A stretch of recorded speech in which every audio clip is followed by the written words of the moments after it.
Hey friends, a few days ago I asked my Twitter audience if they've ever hated themselves, why, out of curiosity, like I just want to know. And people very kindly and graciously shared their stories with me, which was very moving for me. Like, not just what they told me, but the fact that they trusted me enough to share their stories with me. And I feel obliged, I feel compelled to try and make something of it, try and respond to it. I didn't want to reply to every single person in that thread itself, but I feel like I am familiar with some of the things they've said. Some of the things they said are things I cannot address, but the things that I can address, I would like to try. And even if I can't help those people who responded then, like, there are patterns, right? Things that affect some people are things that affect other people.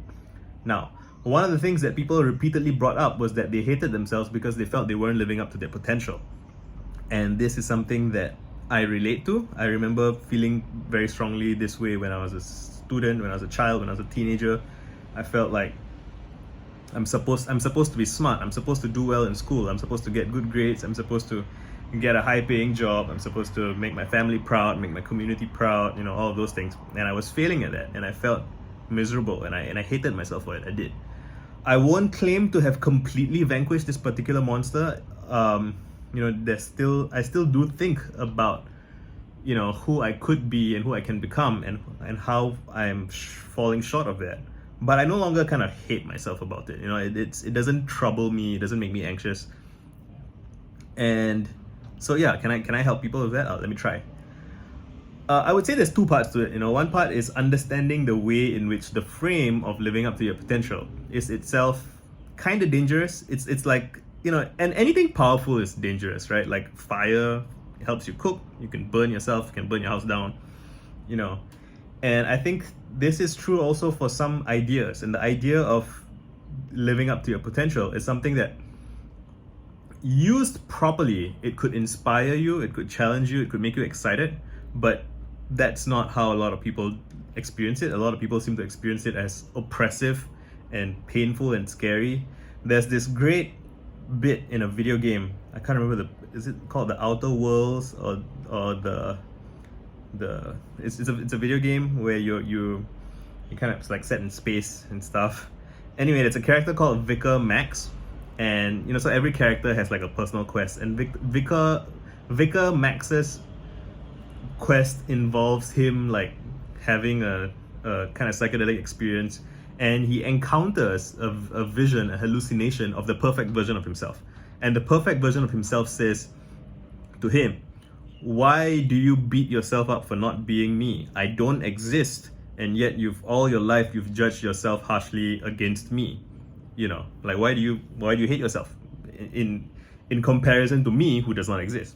And there's something quite moving and compelling about that. Like there's something about the tyranny of the false image of the self, right? And so the nature of tyranny is not the fact that the image exists, but the fact that you beat yourself up for not being that image, which is impossible, right, in a sense. And yet, I don't want to say, like, you can go all the way to the other extreme and be like, don't strive for anything, don't have goals, don't have plans, don't have dreams, don't want anything, and just kind of accept who you are, where you are, and that's that.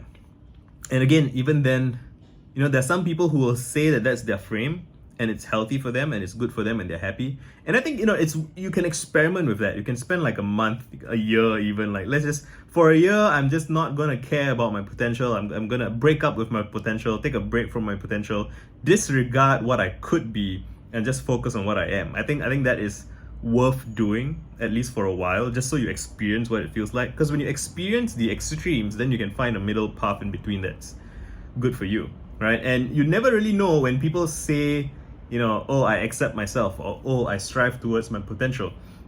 Like those are very general and abstract statements, and there's all kinds of nuance in how they do it day to day, moment to moment, that doesn't get captured in those utterances. So you really want to, I recommend journaling about your experience, about your individual feelings and how it's going. Okay, but so if you are living under the tyranny of your potential, right, you're not living up to your potential, I would ask to define what your potential is. Like, don't just have this vague, abstract, oh, I must be good, oh, I must be rich, oh, I must be, you know, like do everything right. Like, be specific. What is your vision of yourself? What is the thing that you want to become? Write it down. Like, I want to write 1,000,000 words, right? I That's one of my visions for myself. One of my things that I consider my potential is I am potentially a prolific writer.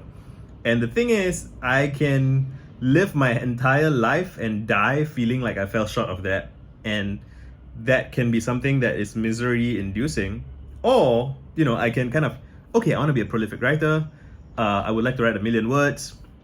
I'm going to track my progress along the way. I'm going to celebrate as I make progress. And so now I'm like 800, I've done 800,000 words on my 1,000,000 word writing project. And that feels good. I feel like I'm living up to my potential. I'm not going to get there. I am going to finish 1,000,000 words, and that I would have a sense of accomplishment there, that I accomplished what I set out to do.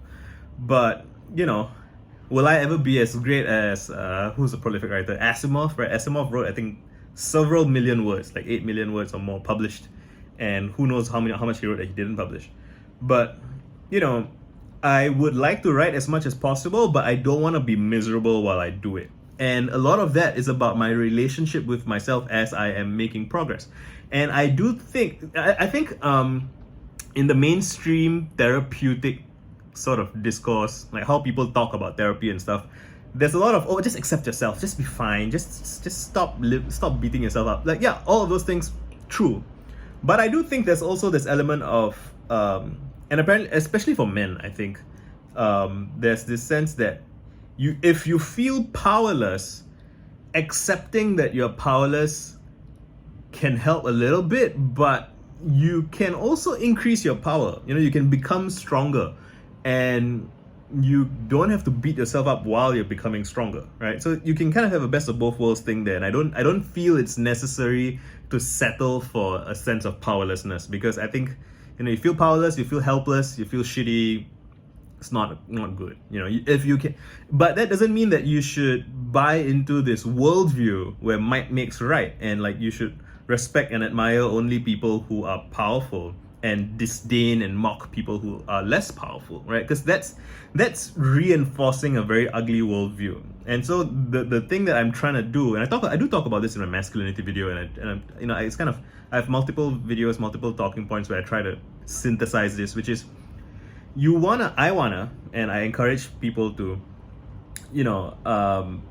articulate a worldview that is nourishing, supportive, challenging, encouraging people to grow, increase their agency, but not be a bully about it, not be trying to tyrannize and dominate people about it. And it's, when you talk about other people, it's easy to see, oh yeah, you shouldn't bully your friends, you shouldn't, like. And some people will say, if, and some guys I know, they really do have this idea of, if I bully my friends and that gets them out of their rut, that's worth having done, because then now they are stronger, and that's good.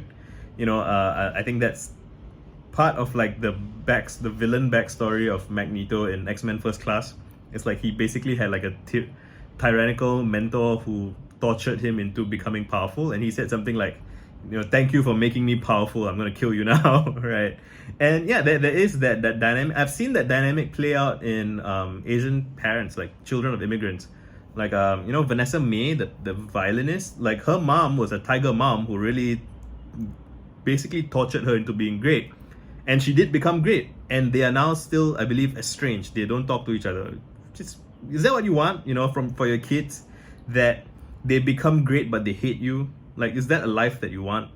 And that dynamic plays out internally for a lot of people. They feel that their shame and misery comes from being powerless, and they don't have the skills to develop power without being abusive, basically.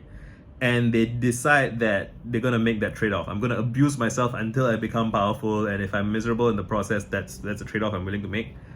You don't have to do that though. And it isn't even, I don't think it's necessarily the most effective way to develop power. Like, think about going to the gym, right? Like, you want to be lifting weights at the limit of your capacity, right? You don't want to be lifting more than you can lift, because then you just get injured, or you can't do that many reps. right? And there's something about the volume of reps that you do. I realized in the first few years that I tried lifting weights, I had all this bluster and bravado. I'm like, I want to lift a lot of weights. And I lifted as much as I could, and then I'd get tired, I would get demoralized, demotivated, don't feel like going to the gym. And as a result, I end up lifting less.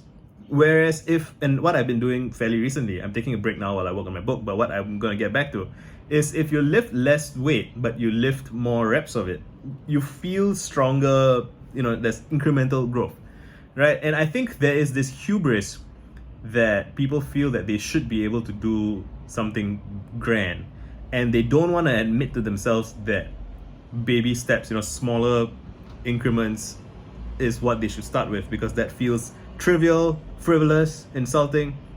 But it's really slow and steady really wins the race. That's the reason it's a parable, because it's true.